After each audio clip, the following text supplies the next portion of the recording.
IVM. Hi everybody, just wanted to ask everyone for a quick favor. We're running a brand survey right now and would really appreciate it if you could let us know what you think about the advertising on IVM. Go to ivmpodcast.com/survey and do let us know. As part of this, we'll be selecting 10 random participants and sending them some IVM swag, so do fill out those surveys.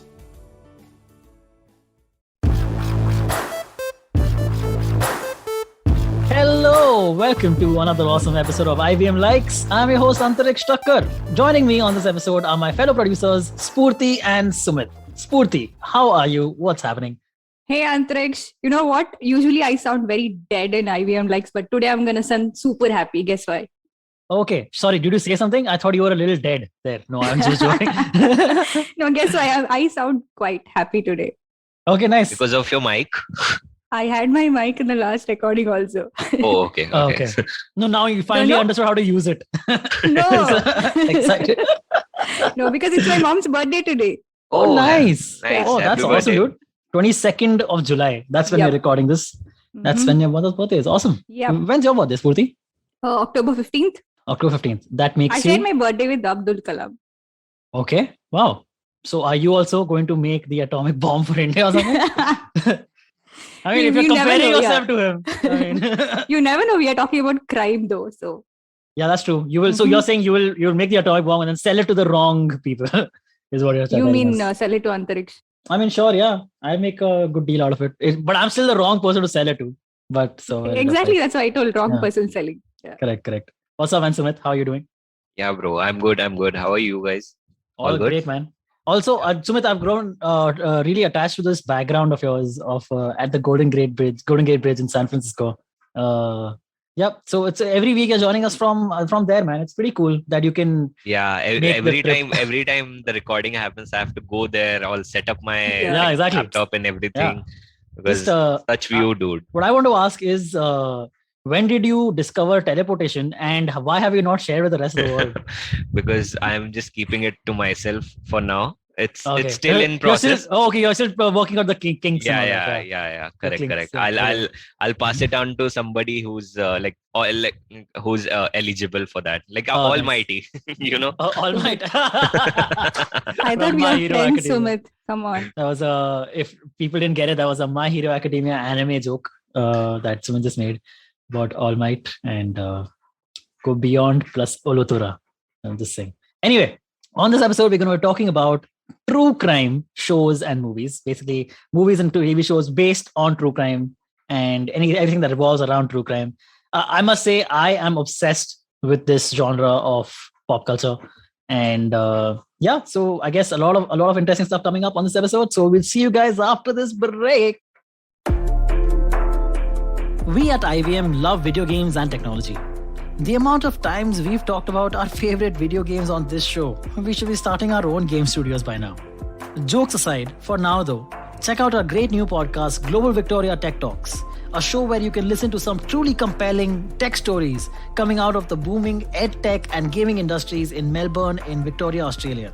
With episodes on gaming and ed tech, this show could well help you in figuring out your next move if you're thinking about getting into those two sectors, and tell you about how the Victorian government has helped make Melbourne into a major hub for edtech and gaming.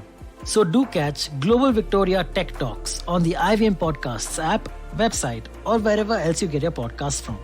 The show is presented by Global Victoria, the trade arm of the Victoria government in Australia. All right, and we are back. As I said, we're going to be talking about true crime on this show. I mean, not crime that happens around us. This is stories and like it can be podcasts, movies, shows based around true crime, and why most of humanity seems to be obsessed with this genre. But before we get into that, I want to ask you guys, what does true crime mean to you? And do all crimes fall under true crime, the true crime genre, or are there like a particular set of crimes that come under this? So as far as I know, like murder comes mostly murder, sure. scam, Yeah. like forgery. These all things come under like true crime. That's But what my again- understanding is. Again, you say like robbery and all. It is for sure. It does come under true crime, like by just the theory of the word. But true crime, where I think of true crime, I think of murderers and all. Am I wrong in this? I have a different understanding. Okay, for me, true crime is something it is true, which has happened. So any It's crime. true crime. Any Any crime, crime that has yeah. happened. I mean, it doesn't Oh, matter okay. the intensity of the crime. Crime is Wow. crime. I once stole my partner's sharpener in school. Does that count? No, that's as not true a crime. That's not a crime. Oh, You okay, need cool. to stab. There should be a blood. There should be pain. There should be dark. That's So true crime. exactly, no, that's what Sumit is saying. Even like robberies, like they have all these documentaries about art heists, like art robberies and all. Would that be considered true crime? That is true crime in a way. That is true crime. It is. Yeah. I think, as Spoorthi has said, all of the crimes can come under this thing. So in any crime we can like there are different movies that can refer to the different kind of act, like activities what they have done, like forgery. Yeah, that would also count as true crime, right? Like if someone does a art heist or like robs like a bank robbery or something, that is considered a true crime show also. Definitely. Yes. But in my mind is what I'm saying is, at least in my mind, when I think about a true crime, what pops up in my head is like Jack the Ripper kind of a serial killer kind of thing. Or you know what I mean? It's like all these heinous murderer, serial killer kind of crimes. Just at least in my mind seem more appealing to me. I mean, not for me to do, but for me to consume and watch is what I'm saying. Definitely. You remember something that is impactful, right? Something it has impacted you. Yeah, exactly. Yeah. Exactly. So, what do you think is our obsession with this genre, with this true crime and murder and death? Why do you think people keep going back to these kind of shows, and why these shows are so popular? Mostly because they are, like the way they are portrayed. People like if there is a particular incident, suppose if there's any incident happened during this time, like in India, like the Talwar case. Talwar. Yeah, exactly, the Talwar case. Arushi Talwar case. Yeah. Exactly. And so people want to know what exactly has happened, so it is like a cinematic portray of the events. That's what I think. That's what makes me like curious to know about that particular incident. So maybe that could be a one reason. Yep, that's fair, I would say. For me, I think what it is that firstly, you can't believe that something like this happened. Like, this is true. Like, we see this like since we've been growing up, whatever, since childhood, we haven't shown movies where things seem outlandish, right? And things seem like, and you're always like, "Arey, ye kya hai? Ye to ho hi nahi sakta." But when you watch something that is inspired by true events, especially like docu series and docu movies and all, like and documentaries and all, you're like, dude, how did this happen? How is this real life? How is this not someone's imagination that has been made up? Okay, oh, this big thing happened and these many people were murdered and this guy never got caught or whatever. I think that is what is most fascinating of how this guy did it. I remember I have a joke, okay? Like this is a bit I used to do on stage. I'm just going to paraphrase it right now. This is a bit I used to do on stage that, do you guys know of the show India's Most Wanted? This was a show in late 90s, like 1999 and 2000 till 2001 or something. India's Most Wanted. Yeah, this was a show. It used to come on, if I'm not wrong, on Z or something. There was a show called India's Most Wanted, okay? It was a show about serial killers, murderers, basically India's most wanted criminals, okay? And it was a really popular show. I used to watch it with my family every night, like 9:30 at night, every night, okay? And my entire family used to like the show. I remember my grandparents used to like the show, dude. I used to like sit around dinner and just watch this in Delhi when we used to say that. And then this came out like towards the end of the run of the show, no? Like 2001, I think the show was still. So like around 2001 ka end or something, it came out that the host of the show, Suhaib Ilyasi, has gotten arrested for the murder of his wife. Okay? The host of a show about true crime got arrested for the murder of his wife, dude. Dude, each story inspired him to do. Right? Yeah, that's what I'm saying. Like how stressed for content was this show that the host was like, "Arey yaar, ab to mere ko hi karna padega. Koi ho hi nahi raha aajkal bazaar. Kya karega?" So this is, I think that was really fascinating to me. This is a funny tidbit about. For me, I think people might think insane. The whole crime series is very impressive. I think I have told it in the last IVM likes that the attention to details and the planning is like solid. The minute details, the precise dating is very, very impressive. And also, people are interested to know what's happening with others' life is one of the reason why crime series are very popular. Yep, absolutely. Also, And also, I think I need to add one more thing that, watching crime series made me a lot of aware about, okay, things might be planned in certain way. If certain things are happening, I am skeptical now. Oh, it can be that. It might be that. Yeah.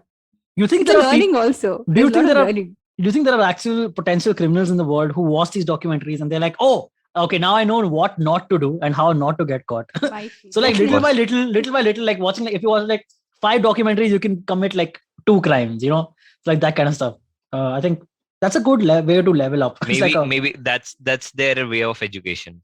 yeah, Maybe. exactly. That's their education. Correct. That's true.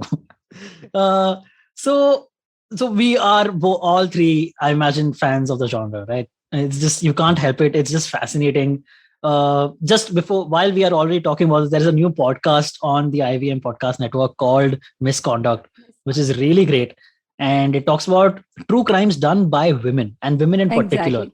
And Indian women. Indian Yeah, women in particular. precisely. Yeah. Just fascinating stuff. There was this story about, so we talked about it. They were recently on Cyrus also, on Cyrus Says. And they were talking about Cyanide Malika, yes. And the just bizarre but crazy, dude. Like the whole story that a woman would basically befriend other ladies, right?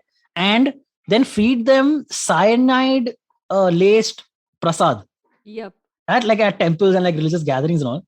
And then just because she wanted to rob these people, so like these people will die, and then I'll rob them, and that's about it. So can you imagine somebody is eating prasad and then immediately they die, dude? So because cyanide is like instant death, if I'm not wrong, right?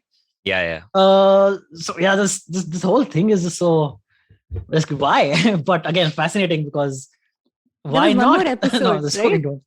Huh? Sorry. There's one more episode of Zoya Khan. I think it released 2 weeks earlier.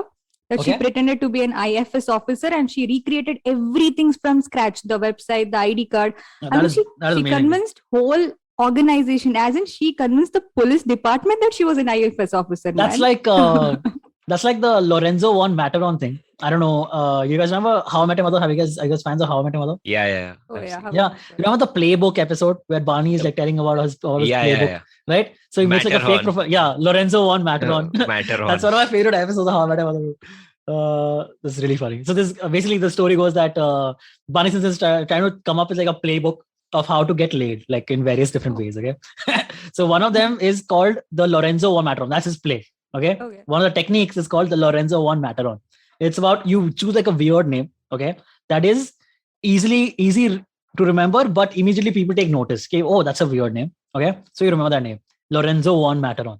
Okay. Then you go to a bar and then you act like just like looking around, like next to like a hot lady, right? Like just looking around, like, hey, yeah, you're right. That's me. She's like, oh, I'm sorry. Am I supposed to know you? You're like, oh, wow, you really don't know me. Okay, hi, I'm Lorenzo von Matterhorn. I'll see you around. And then you walk out, wait for her to start to Google search you, Lorenzo von Matterhorn. And she comes up with all these fake websites that she thinks are real. So about all the philanthropy that I do, about all the jet skis and yachts that I own, about my super private jet and like my high flyer casino lifestyle or whatever. Okay. So that by the time I come back after like 2-3 minutes later, she's like already impressed, like, oh my God, this guy's so rich. I fucking love this guy. Okay. And so he comes back and then you're like, hey, so you come back as Lorenzo von Matterhorn and you're like, hey, you know what? I just really like talking to you like a minute back. Can I please buy you a drink or something? And then it is on. That's how the episode goes. That is the entire Ladies versus Ricky Behel ka plot. What you just explained. Very desi version. Very desi. Yeah. He did it. Yeah, maybe Ricky Behel copied it from this one episode of How I Met Your Mother. I won't be surprised. Sorry, Spoorthi was saying about Zoya Khan. Yeah, that's it. That was the story. I was super impressed. Like, wow, man.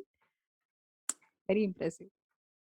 Someday. People commit crimes in very unique way. That's right? for sure. I Like sometimes think if every they put time. the same intelligence. I mean, I sometimes think if they put the same intelligence in something really good, that should be wonderful. Yeah. So while doing research for this, right, for this episode, I was trying to remember all the true crime shows and series that all the movies and shows that I've seen about that are based on true crime, right? Turns out So Netflix firstly has been killing it in this genre, right? They are doing a bang up job, and some great documentaries, docu-series is on their platform. So great work, Netflix. Netflix though has ordered or is in development of 4 more Indian true crime shows. Okay, one of them is some fascinating stories. One of them is about Bangalore police, okay, and the things that they've seen and the things that they go through. So I think what's at least this is my understanding is that each episode will revolve around a set of police officers and the shit that they had to go through because of some particular cases or the kinds of stuff that they've seen. This Bangalore police, okay, so like a really inside look into the functioning of Bangalore police and the heinous things that they see. Okay, that's one. Another one is about what is that Osho's that woman do? Ma Sheila? What is that?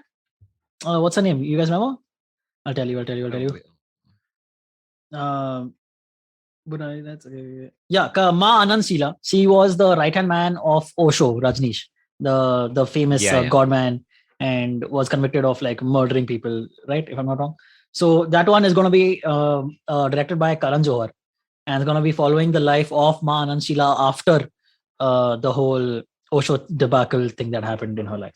Okay, then there's one more about Indian Predator. This is about talking to murderers and serial killers in India. Okay, and they are the basic the focus of this documentary about understanding what goes through. And this is being produced by India Today and Vice Media. So a lot of cool stuff. But the one I'm most excited about is a case from 2017. I don't know if you guys know this. There was something called the Burari death case. The Burari deaths. Do you guys remember this? I heard of it, but I don't remember what exactly. Okay. So Burari deaths were the deaths. 11 people of a family, 11 members of a family, like basically all the members of the family, 11 members were found dead in their house, hanging. Is it because of the black magic thing? Yeah, like occult. Yeah, occult. This is some occult stuff. Okay. Got it. So one fine day, the neighbor who used to walk with one of the people of the family, like I think the member's name was Lalit.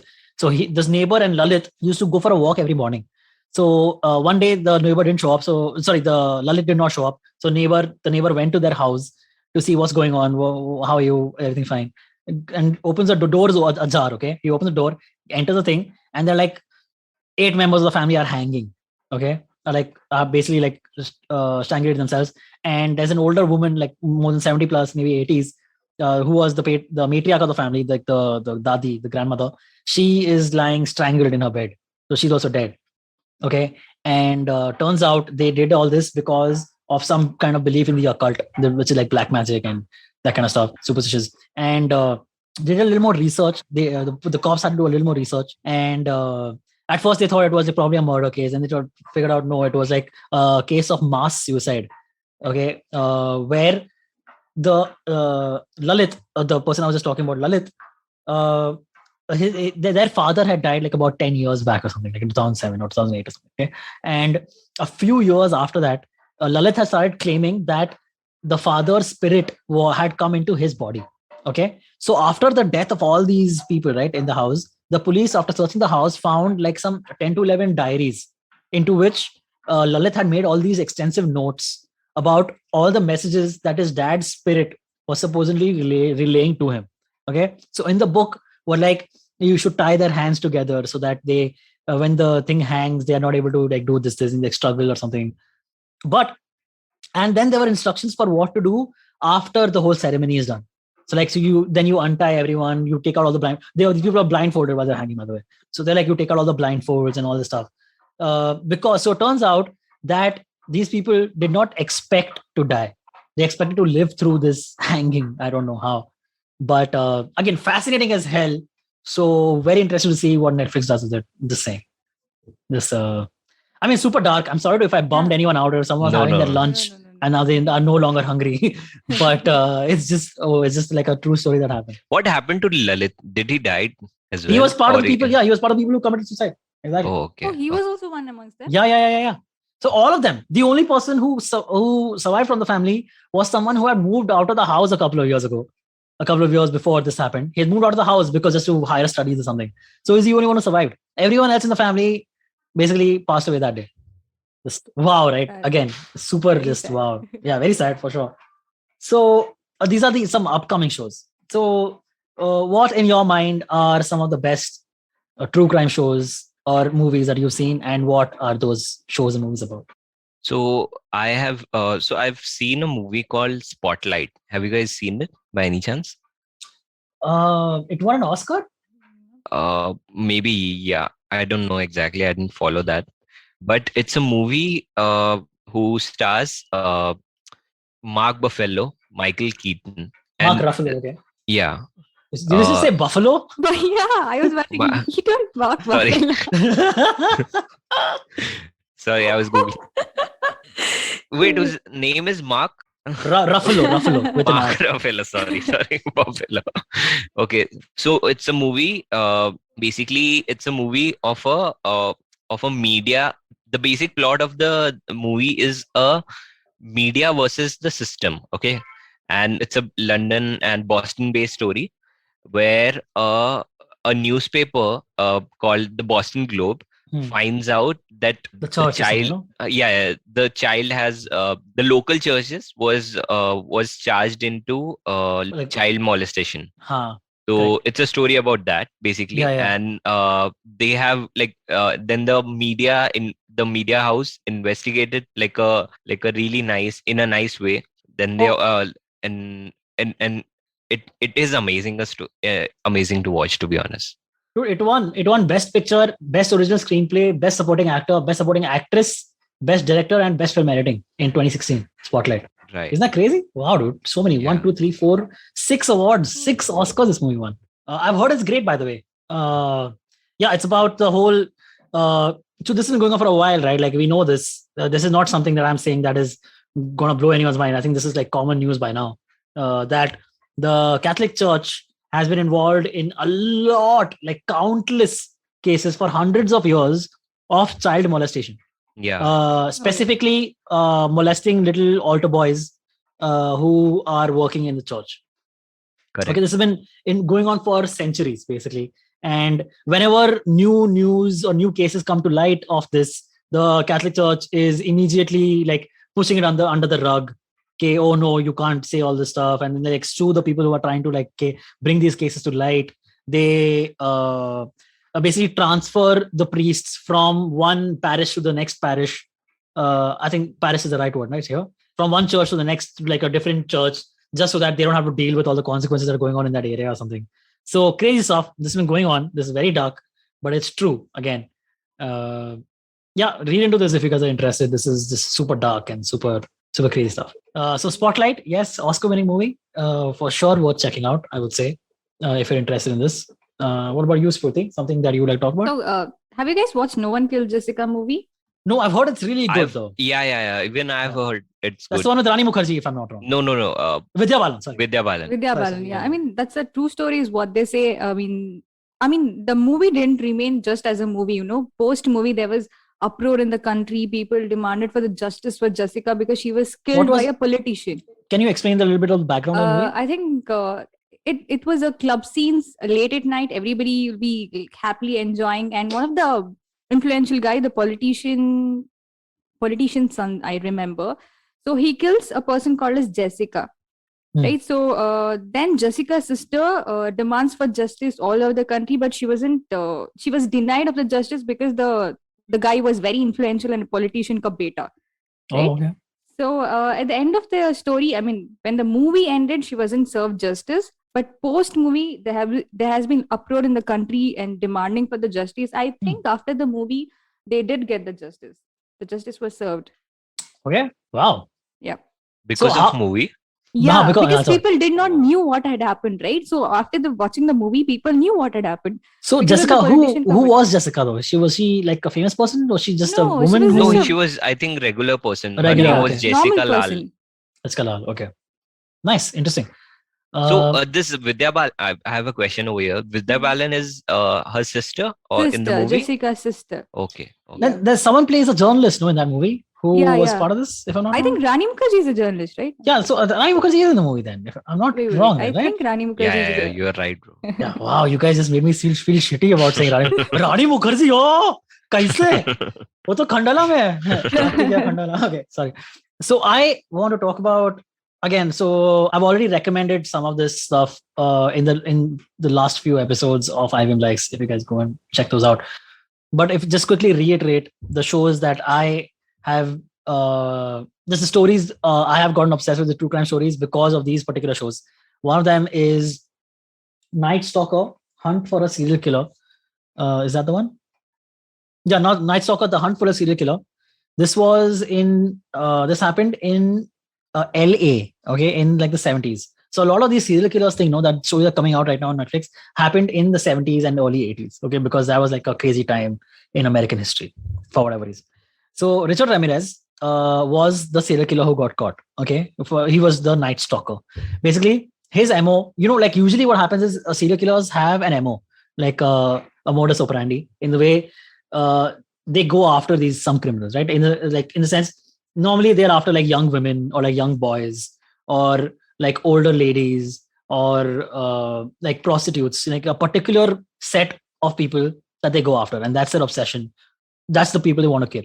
Like this has been going on for like years. Like Jack the Ripper used to go after women, young women, and whatever. Right. So you guys know this. The Night Stalker was one of the first serial killers, at least in American history, who had no MO. Like they couldn't understand his pattern at all. Okay, so he would go after anyone and everyone. There's like, in a way, that's really equality he believed in, right? He was really for equal opportunity. Okay, everyone deserves to die. But yeah, this is fascinating. So they had like a really tough time for catching him. So that whole thing, the police officers who were involved in trying to catch Richard Ramirez, and how like this would happen like often. Okay, they're like at a meeting, okay, like in their police precinct, they're at a meeting talking about okay, this is the guy, this is what we know, this is his shoe size that we know, this is the kind of gun that he uses, okay, and we need to know this. We have to still figure out who this guy is. And while they are in this meeting, another murder happens. You get a call, okay, hey, another body has been found at this place. They're like, that's crazy. How is this guy so difficult to catch? Okay, so again, very fascinating, very interesting. The Night Stalker. Okay? It's on Netflix. Another one, kind of similar-ish, but not really, is The Sons of Sam: A Descent into Darkness. Again on Netflix. The Sons of Sam: A Descent into Darkness. It is about the Son of Sam killings. Okay, Son of Sam was a serial killer again in New York, but again around the same period as Richard Ramirez, like late 70s, early 80s, that kind of a period. Okay, 78-ish, I want to say. He was basically in New York. He was killing all these people, like multiple killings. Okay, there was one killings that happened where people, like couples, were sitting in their cars and like they were shot, stuff like that. There were people who were shot in different parts of New York. Crazy stuff. Okay, and then after like a big witch hunt, like really trying to find this guy, they found that David Berkowitz, a person named David Berkowitz, was the Son of Sam. Okay, the Son of Sam killer. And the reason he was called Son of Sam is because he would send in letters to the police and journalists saying, "Okay, I am the Son of Sam, and I'm this," and then like basically the proclamations that serial killers have been known to make even before the Son of Sam killings. David Berkowitz got caught as Son of Sam. He got arrested. He went to jail. Okay, for the police and for the New York police, this case was ended. But there was an author and journalist called Maury Terry. Okay, who for him things didn't really add up. Okay, how this was so convenient. Like, how is it possible that the person looks like this? This is what the person looks like. But now they know this person looks like this, right? When he got caught, the person looks like this. But every time when we didn't really have him arrested, every time there were like witnesses to the murders, okay, like bystanders or witnesses to the murders, they would always, whenever there were like bystander witnesses to the murders, they would always, well, when police have to do the sketches of the criminal, like they get like a person, an artist to do the person describes them and then they do the sketches, right? Each time the sketch was made, the person looked so different than what he ended up looking like. Okay, like what do you actually look like? Look completely different, not even close to like, and like multiple sketches, like 5-6 different sketches are made. Okay, so this and a lot of things didn't add up for this journalist named Maury Terry. So he started investigating into this murder, into this case more. Okay, about what the background of David Berkowitz was, what he used to do, who used to hang out with, all that stuff. Okay, and slowly, he started uncovering that the Son of Sam murders were not done by one person. They were done by a series of people. Okay, there was a cult. Okay, there was then later on started being called as the Sons of Sam. Okay, and there was a cult around this that was doing all these murders, and they've never been caught still. But the documentary leaves it slightly open-ended. Okay, is this just a theory that Monetary has, and that David Walker was the one acting alone, or was there in fact a cult that was doing all this stuff and they never got caught? So again, super fascinating stuff. So just go and check this out. Very impressive. Yep. Anything else that Yeah, particularly I that wanted you'd to like ask about this because this series has been in my watch list when I'm yet to watch it. The TED Tapes, Conversation with the Killer. Yep. So Did you guys watch it? I know. So you know what Ted Taste is, right? Ted Yeah. Bundy was Yep. one of the most notorious serial killers in Hmm. American history, basically of all time. So basically, he's become like a punchline, Ted Bundy. If you want to call someone a killer, what are you, Ted Bundy? You know, like that kind of stuff. So yeah, I've heard it's a very good. Like even Cyrus was telling me about. Cyrus is also obsessed with this genre.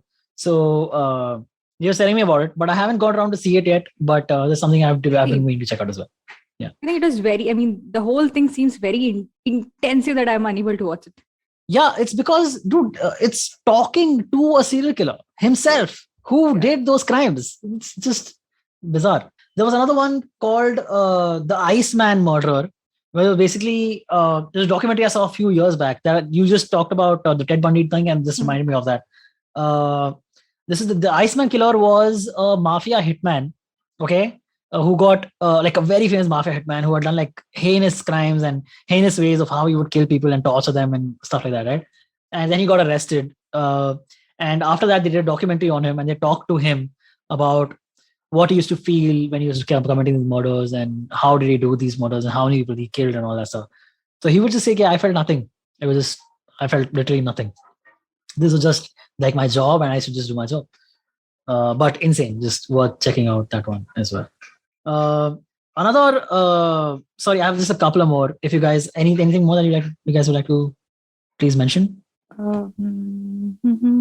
Okay, please think it up. I will continue in the meantime. Yeah. We finished quickly. Okay. Another one quickly that I want to get two that I quickly want to get to is there is the story of America's first serial killer from the 1800s. Okay, this person is called H.H. Holmes. H.H. Holmes, like Sherlock Holmes. H.H. Holmes, his name is. Okay, and he had something called the Murder Hotel.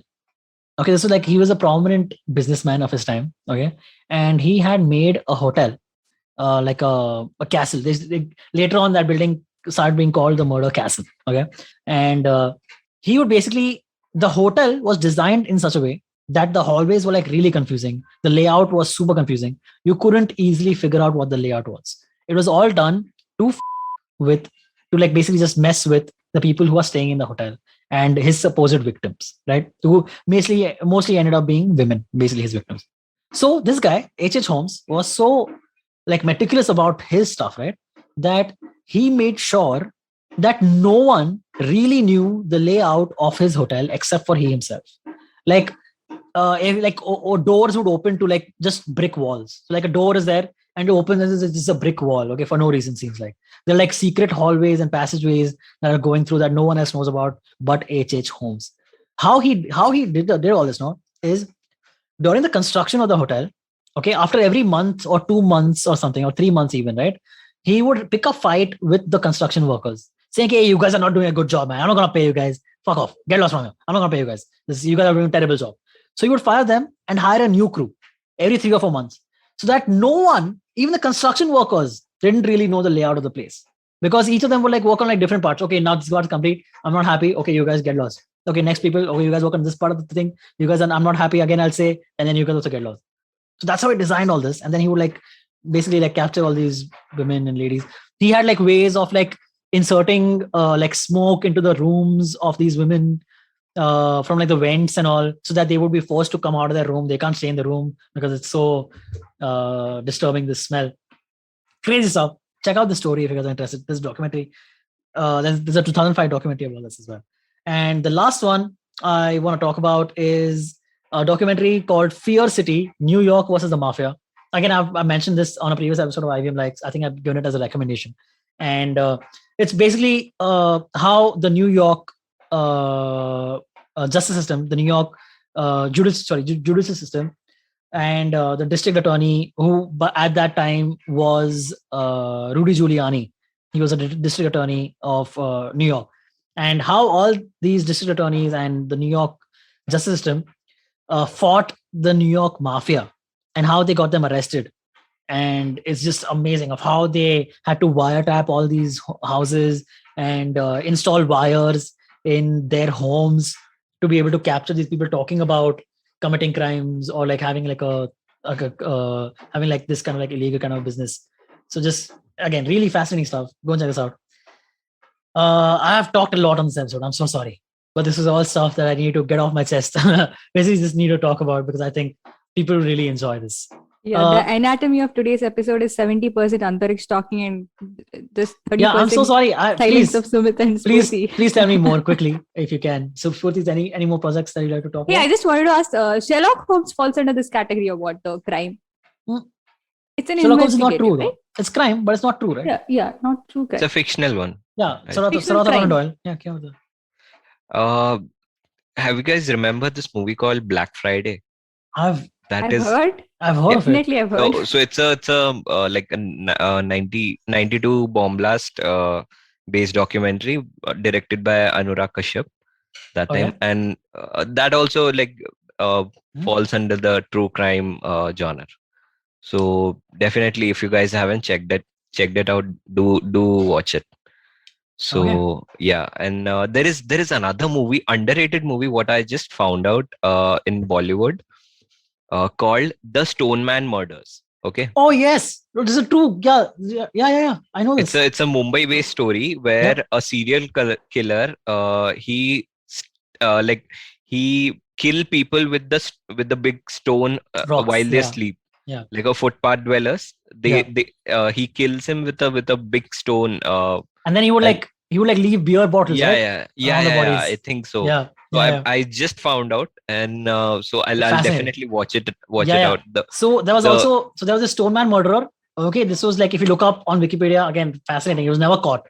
Okay, but they caught someone, but nobody's really sure if he's actually the guy. I don't believe so. Okay, I think he was just never caught. There was a copycat killer also. I think he was in Bengal or something.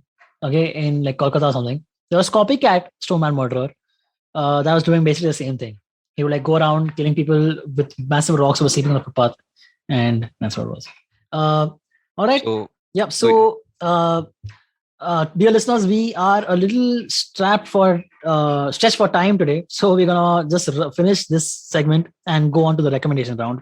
So, thank you guys for listening. Hope you guys had a good time. Please tell us your favorite true crime shows that we should check out, and we will be sure to do that. All right, that brings us to the end of this half of the episode. See you guys on the other side of this break. Hey, everybody, let me tell you a little bit about what happened on the IVM Podcast Network this week. On Cyrus Says, Cyrus was joined by Irfan Pabani, who is an old friend of his. They talk about the rich flavors of Indian food and Parsi food specifically. He was also joined by author and historian William Dalrymple. They discuss literature, history, and the culture of the Indian subcontinent. And let me give you a few quick things to check out. Chuck, aka Deepak Gopal Krishnan of Simplified and the Origin of Things fame, has Rohan Joshi, formerly of AIB, on his show.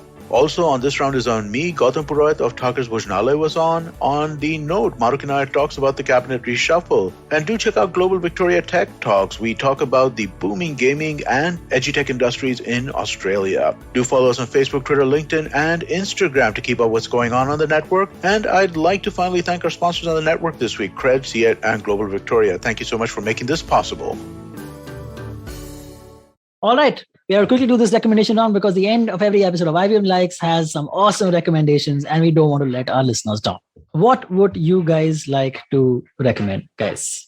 So should I go first? Yes, please. Yeah. So I would like to recommend a recommendation page, okay, on Instagram. And it is it's called Recommendation Community. And when you search on Instagram, it's called Recommendation Community.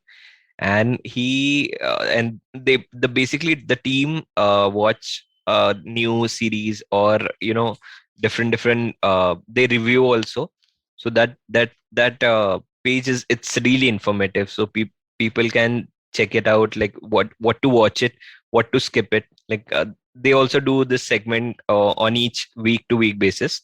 Like watch what you can watch it on, skip it, and on all platforms like Amazon, Netflix, then different spaces. So definitely do check that out. That's my recommendation.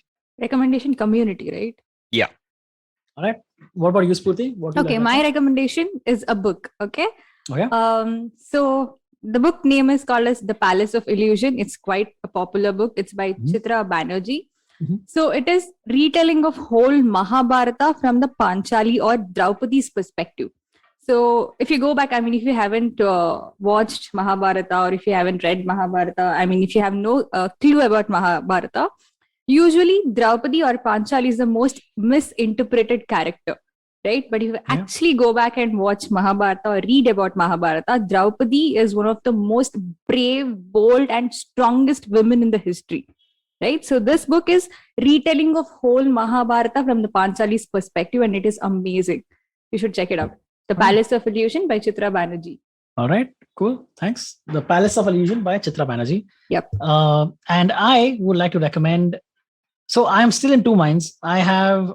Okay, screw. I'll recommend the YouTube channel. All right. I'm recommending a YouTube channel called Good Mythical Morning. Have you guys heard of this channel? No. So Good Mythical Morning is a YouTube channel which has been going on since the very early years of YouTube. Okay. I think it's on its 16, 17 season right now. So it's crazy stuff. Okay. And they have like more than 17 million subscribers at this point. And that's only their main channel. Their other channels have like 5 million, 8 million. They have like 4 different channels. It's crazy. Okay. And it's hosted by two people called Rhett and Link. And basically they do like really cool, fun stuff, man. Every morning, thrice a week, they come out with episodes, and they do like food related stuff. Like they try and figure out like sometimes like just simple stuff like, okay, which fast food outlet makes the best chicken burgers? Okay, so then they'll go out to KFC, Burger, and all these places, Burger King, McDonald's, all these places, and figure out the best burger and rate them and all that stuff. There's a way to do it, so they're not biased. They're like blindfolded, so they don't know which one it is. That kind of stuff. Then they also have other shows like International Taste Test, like in other segments like International Taste Tests. They'll taste food items from different places of the world, and then they'll have to guess from which part of the world it is from. And those are very interesting. So like this way, a lot of food stuff, a lot of non-food stuff also. Just check out the channel, man. You won't be disappointed at all. They know what they're doing. They've been in the game for really long, and it's one of the finest YouTube channels out there.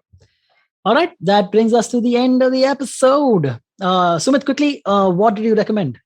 I recommended a channel on Instagram called Recommendation Community.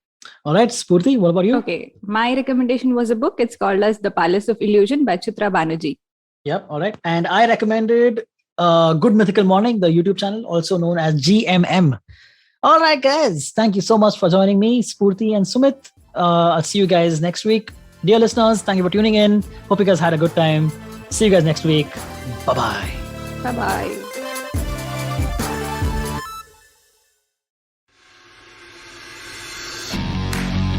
Are you looking for India's most awesome cricket podcast? Are you now tired of listening to the same old guys drone on about cricket everywhere? Edges and Sledges is a weekly cricket podcast hosted by 3 fans of the game, Varun, DJ, and myself, Ashwin. It was established in early 2018, has over 60 episodes now, and is of course now proud to be on the IVM podcast network. Each week, we get together from 3 different time zones, the USA, the UK, and Singapore, and we talk about things from the world of cricket, with a focus on Indian cricket. We often interview special guests from all around the world, including former cricketers and cricket media personalities. So check out Edges and Sledges, the cricket podcast, now on the IVM network. Do you know Tamil? Tamil Puriyuma? Do your children enjoy great stories that inculcate good values? Hi, I am Ravishankar Balachandran and I host the Storytime Tamil podcast. I am excited to share a short story with great moral values every day. Listen to Storytime Tamil on the IVM podcast app, YouTube, or wherever you get your podcasts from.